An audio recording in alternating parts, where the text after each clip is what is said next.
Friends, today I'm bringing you an opening that's going to win you many, many games. It's super easy to play, for starters, and it'll also bring you incredible results because people don't know how to play against it. That's the most important thing of all. We've seen this opening on the channel before, but today we're going to go a little deeper. We're talking about the bishop's opening, bishop to c4. All right, we're used to, right? Playing knight to f3 normally at first to attack this pawn to keep the initiative. However, bishop to c4 right away is almost never seen in any game. That's why it hides so many secrets. And there are many advantages to not having developed this knight to f3. We'll see that next. All right, how are we going to play when we make the move bishop to c4? Well, the most typical response for black is to play knight to f6. Why? Well, logically, they're developing one of their four minor pieces, and also, and this is the most important thing of all, sorry, they're threatening this pawn right here.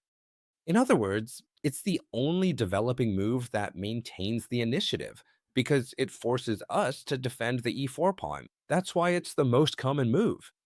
How should we defend this pawn? Well, the move we're going to use is d3. Simply, we've developed our bishop, now we can play d3 because we're no longer blocking its path. Plus, we're opening up the path for our other dark squared bishop. Now I'm going to explain the plans we have in this opening because you're gonna like it a lot, even for your tournaments, right? A totally logical move here for black is bishop to c5.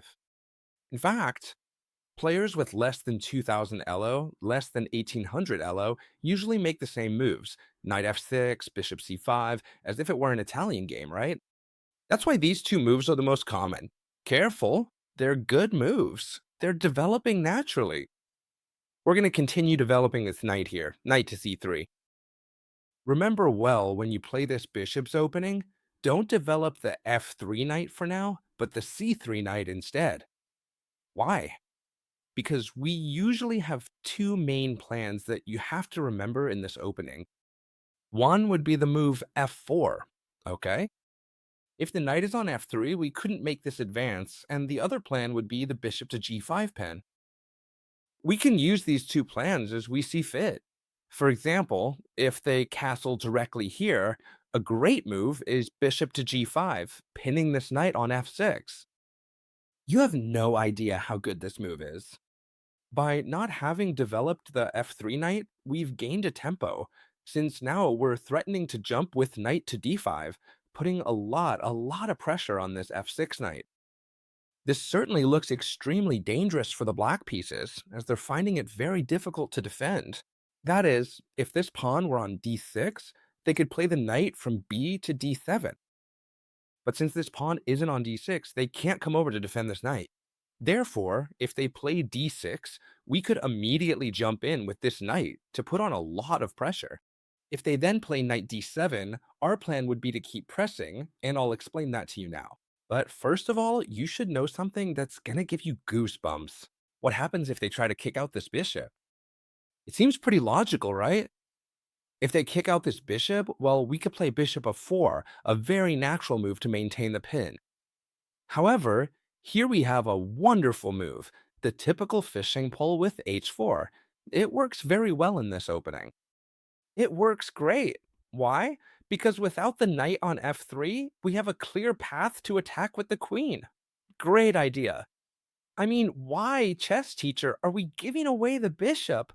Well, simply put, if they capture this bishop, to be clear, if they don't capture it, the pin stays active, and they've gained nothing with the move h6. Simple as that. So what happens?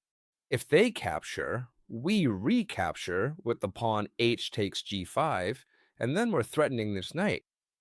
The knight, the true defender of the king side, not only guards h7, but also these two squares where the queen enters, so the knight is under attack, and when it moves, the winning move is queen h5 with a massive battery. Rook and queen attack the knight, a knight that's gonna end up lost. And not only that, but we're gonna deliver checkmate here regardless. I mean, if they're careless, we obviously mate them, but normally they'll try to escape. They can't escape with this pawn thanks to our bishop. Through this pawn is pinned. They might try to escape with the rook so that when we capture, they can run with the king, and then as the queen comes in, keep running. So there's a way to finish this off very easily. Remember, when they try to escape with the rook, all you have to do is queen takes f7. Sorry, queen takes f7. It's important to take here before the knight, forcing the king to move, and the simplest way to finish is sacrificing our rook for the knight, rook takes h7 check.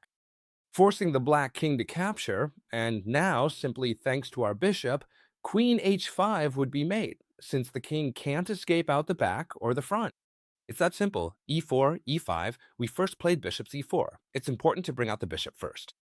Knight f6, we defend the pawn with d3, bishop c5, and now knight c3. Remember, if they castle here, the winning plan is bishop g5.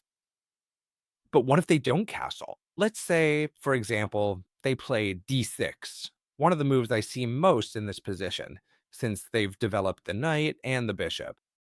Now they want to try to develop their other bishop and their other knight, and the move d6 seems perfect. It defends the center, clears the way for the light squared bishop, they can castle next. All of this seems perfect. However, this is when our 4 plan comes in, a very strong plan. Don't worry if you don't remember the ideas and mix up terms and try to play bishop g5 or things like that, you'll also do very well. This opening is played in a very comfortable way. However, here, the strongest plan of all when they play d6 against you, which, as you already know, is a very popular setup for the black pieces, f4 is an extremely strong move. What does f4 threaten? Well, the threats here are simple, and in fact, we have two. One would be capturing here, for example, playing knight f3 and putting a lot of pressure on this pawn right here. Pay attention here to the great move we have by not having developed our knight, because if we had developed this knight, the pawn couldn't move out, right? With the pawn on f4, we can place the knight behind it, and both pieces are putting a lot of pressure on the e5 point, thus gaining a lot of space. In addition, we can capture, castle, and place our rook on this file along with the bishop to apply tremendous pressure with all the pieces on this point. All right, one threat is this, right? Capturing. Another threat is to advance. This way, we trap the bishop on c8, which can't go past d7. And not only that, but we gain a tremendous space advantage on the king side, right? So we have two clear threats. The first would be to capture, and the second to advance. That's why many people decide to capture, but if they capture, they would simply leave us with a tremendous development advantage. We've developed our two bishops to very good squares, then we'll play knight f3 and castle, and once again, we'll have the rook in a super favorable spot. So here, the move I encounter the most, what is it? When I play f4, well, the move I encounter the most isn't capturing or letting themselves be captured or anything like that. The move I encounter the most is knight g4, a move that, at first glance, they always try to play against us. Many people are tempted to try this typical attack similar to the fried liver, right? Or what's this attack called, Num? The Fegatello attack, right? Knight f2, attacking the queen and also attacking the rook. What they don't know is that this attack isn't a good attack against the bishop's opening. They'll think we're playing something weird. We haven't developed the knight, we haven't castled, we have a pawn here in a strange way. They'll think we're doing weird things, but really, the ones playing in a weird way are them. They're uncoordinating their pieces, they only have two, and with two, they won't do anything. We continue with the brilliant move f5. Why is it so important to uncoordinate the opponent's pieces? We don't care if they try to give us the Fegatello attack, attacking the queen and attacking the rook, because here it's already too late. We have our pieces well coordinated, and the queen and bishop can join the attack, while their pieces can't get in anywhere. Here we'd continue as follows. They attack our queen and rook, we'll move the queen to h5, already too late for our opponent to defend. Thanks to our well-placed bishop on c4, we're threatening checkmate in one. They can't advance because it's pinned. Advancing here would be a huge mistake, because after capturing, they couldn't recapture with the h-pawn since the rook is totally pinned. They'd have to recapture with the g-pawn, leaving the king fully exposed to the file, and the line would end in a loss. That's why the most common move here to stop this point is short castling. At first glance, it seems like a good move, right? The king and rook defend both points. However, they're already too late. There's absolutely no way to completely stop the white piece's relentless attack. How should we continue? Well, here, the strongest response we have is the following. We bring one of our remaining pieces into the attack with a gain of tempo. Bishop g5 directly attacking this queen on d8, which practically only has two squares, right? Queen d7 or queen e8, it really doesn't matter where it goes. It's all the same to us because we have a very clear dynamic advantage, meaning our pieces, watch this, knight, bishop, bishop, and queen are attacking the enemy king. Well, it's true they can take our rook, they can do whatever they want, but we're already winning. Now we bring in our last piece, knight d5. Many might think we're attacking this point, but no. What we're doing is, for example, it doesn't matter what they do. Look, they're up a rook and a knight. However, we have so much attack that they can't do anything. The winning move here is a double exclamation mark move. Whenever you want, you can pause the video to try and guess it. I'll give you 3 seconds if you want to practice. And the key move is knight f6, double exclamation mark. Obviously, this knight must be captured for two reasons. It's given check, it's going to take the queen, and it's going to lead to checkmate.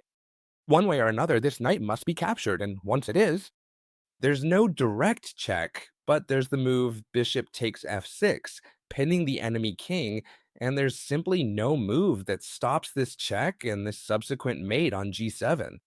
For example, knight d6 attacking the bishop doesn't matter. Queen g5 check and queen g7 checkmate. If you're more aggressive players, I recommend that when they play knight f6, attacking this pawn, instead of the one we just mentioned, d3 defending, you enter a very interesting variation I once mentioned on the channel, though not in such depth. The move is d4. Very, very, very interesting. It's true, we're not defending this e4 pawn, and they can capture it. But this is a mistake, friends, because after pawn takes pawn, d takes e5, this knight is going to be very difficult to get out, right? This knight is difficult to move back. For example, these two squares are defended by our great pawn on e5. Here it's covered by the bishop, here by the pawn. Here it's not covered by anything, but it would have serious threat issues. I mean, if it tried to retreat now, we could come here with a huge threat, right? This knight has problems. So here, the most common move, according to the database, is bishop c5 again. Very interesting. I'm not going to deny that. They're threatening this f2 point once again. Thanks to these videos, you're starting to lose your fear of these kinds of threats, right? Many of you might be thinking here that you should play, for example, bishop d3, knight a3, right? Trying to defend against this attack from the black pieces. However, many times we just focus on defending when we actually have advantageous attacking positions. For instance, here, let me give you an example. You could sacrifice the bishop on f7, check, and then come in with the queen, and you'd win back this knight, thus gaining an extra pawn. And not only that, but the opponent's king would be totally exposed, right? This would be an example of how you could win without defending this point here. However, sometimes there are stronger attacks that don't even require sacrificing pieces. For example, directly queen d5 in Scotch gambit variations, those of you who've studied it know that this battery with queen d5 is very strong. We're attacking checkmate and we're attacking the knight. The intermediate move doesn't work. Of knight g5 defending because we'd eliminate it and then we'd enter on f7. That's why here the black pieces, for example, should castle. But what happens if they try to castle? Well, we can just keep on attacking. And how can we keep on attacking? Well, for example, we could take this knight right here. All right, you'd be surprised to know what the most common move is here for the black pieces. The most common move of all is before castling to capture while giving a check. And that makes a lot of sense. I'll show you, because I'm sure many of you are thinking about it. Here, when we play queen d5 instead of castling, they realize they can make this check, right? Because we're threatening checkmate, yes. But if we're in check, we have to move the king. But that doesn't worry us, since now we're still threatening checkmate, and once they move, we can capture this knight, okay? What if the black piece is gained? A pawn, but now we're attacking a bishop that definitely has to retreat. And not only that, but now we're launching a massive attack on the enemy king. First of all, we develop our knight to f3, for example, and as we can see, all the pieces are working together to attack the enemy king. For example, here the most common move is c6, preparing two things: the retreat of their bishop, which isn't doing much anymore, and the possible move d5 to open up the position a bit since the king is in the center. It makes a lot of sense. However, they're not in time. The winning combination here is as follows: Bishop d3, so that we threaten checkmate. Often threats like these cause weaknesses for our opponent. They must weaken themselves with what move? With g6. Logically here, it wouldn't be possible, for example, f5 stopping the threat because we'd capture en passant and the threat would remain, right? They must play g6. More to that you. When they have the pawns on white, the black squares are undefended. Therefore, the bishop can enter. Many of you will think bishop h6, a tremendous move. It certainly is, but here we're helping our opponent a bit. Much better is bishop g5, threatening a queen. We threaten the queen, and not only that, but here we practically have the game won with the following move, bishop f6. This is all starting to sound familiar, right? After the move d5, which is the most common, we bring the queen into the attack. All of this going through so you understand how to win. Because if I just show you the three opening moves, you won't know how to continue. I prefer to explain it all correctly, and we're threatening queen h6, playing mate. Sorry, winning with checkmate. Here, the only move that stops it is h5. But here, I'll let you think for 3 seconds. A wonderful move that ends up winning the game. Come on, let's see who finds it.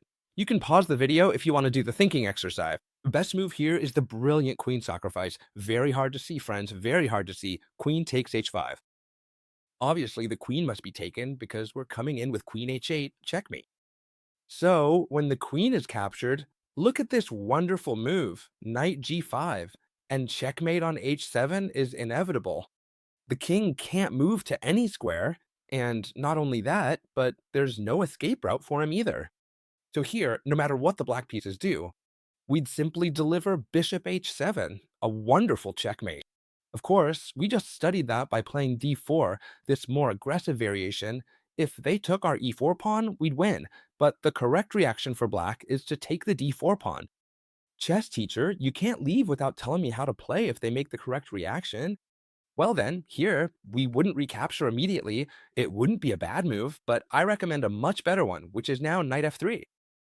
A much better move. Chess teacher, you're going crazy, and now you're leaving the other pawn here? Our opponent is up two pawns. Well, now we can win one back, right? So technically, we're down a pawn. But in exchange for what? In exchange for tremendous activity. The queen is active threatening the knight, so we have the initiative. This knight must move. It can't be defended with d5 because we'd simply capture the pawn, so it has to move. We have the bishop and knight out, and we're going to castle next. For example, if they play knight d6, which is the most popular response to threaten our bishop, we castle short. Situation. We have two pieces and the queen active, and we've already castled. Our opponent has all his pieces on the 8th rank, he can't castle yet, and the knight is holding him back a bit. Black's best reaction seems to be knight takes c4, thus eliminating our bishop pair and a brutal bishop. However, at this point, we would already have the game won. How about that? We already have the game won. The correct move isn't queen takes knight, which would still leave us with an advantage, but the correct move is rook e1, a great intermediate move. We check the king. How can they stop this check with two loose? Well, they can give up the knight, but this would simply delay their doom by one more move, right? They can play queen e7. Queen e7 giving up the queen, a monumental error, but also bishop e7 is a monumental error. Why? Because it stops defending the g7 square. Queen takes g7 is going to win the game. Remember well, for now we are a piece down. A piece down? They've captured our knight. Even so, we're threatening the rook, and now we finish it off with bishop h6. And as you can see, checkmate is inevitable. What do you mean inevitable, chess teacher? If it's well defended? No, because after queen takes f8, it's checkmate. You can't take with the king because the bishop is there, and you can't take with the bishop because it's pinned. Thanks to our rook on e1. Look how strong the rook's pin is. The sharpest among you will have noticed that when taking this pawn, instead of playing knight d6, they can play knight f6, right? Which is a very natural move, and they don't get blocked at all. Well, don't worry, because I'll show you a quick plan that will always work for you. Remember the idea as well, as you're gonna win many games this way. We come to pin this knight with this bishop, right? We pin the queen. Very well, our opponent can do anything. The most sensible, without a doubt, is to play bishop e7, defending against this very strong pen. Otherwise, we could start exchanging these pieces. Two doubled and isolated pawns on the f file wouldn't be a good idea. And now we change the plan. Knight c3 for war. Not to bring more pieces to the attack, which also, but to castle long, friends. Very good idea. For example, things you should know about this opening. If they attack your queen, where should you place it? If they attack your queen, you should place it on h4. Why? Because it's very difficult to drive away. They can't drive it away from anywhere. Something they try to do to me a lot is h6, a move that's useless because they don't threaten our bishop since the rook is undefended. Therefore, a better move here would be, for example, castling, right? Now, they could play h6 afterwards, right? We castle long, placing the rook on the same file as the queen. Very good move. We're in a wonderful position, and from here, we're making very strong threats. For example, bishop. d3, you don't need to memorize all this. You just need to understand it to be able to apply it in your games. We're threatening checkmate with queen and bishop. Simply what we'd have to do is bishop takes knight, eliminating this piece and giving checkmate. This is the most obvious of all. How can the black pieces try to save themselves from this situation? For example, by playing h6. Why? Because now if we trade, what would happen? That they'd no longer have queen takes h7 checkmate, since this pawn would be stopping it. So how do we continue? Well, in a simple way. This way, we can even sacrifice the bishop. Bishop takes h6, pawn takes h6, and queen takes h6. So that now, no matter what, checkmate is going to be inevitable. Really, it doesn't matter at all what they do to us. We're simply going to move in with all our pieces. They pin this knight, I don't care at all. I'm also going to move in with the knight, and you won't have any way to stop this checkmate. Practical example. If they come to take the rook, simply the only thing we'd have to do is move in with the bishop. If they take with the knight, checkmate with the queen, and if they move the king, well, simply we could also give checkmate in more than one way. But why complicate our lives if here, instead of moving in with the bishop, we should think about which piece is bothering us for the checkmate? The knight. Well, I'm coming to eliminate it. If you capture it, I'm going to give you mate, and that's it. This knight can't move. And if they do anything else, it's really indifferent to us. So we'll capture the knight ourselves, and when they capture back, now we could move in to give checkmate. In this case, we do queen h7 checkmate, king f8, and queen takes f7 checkmate. I hope you've loved this video.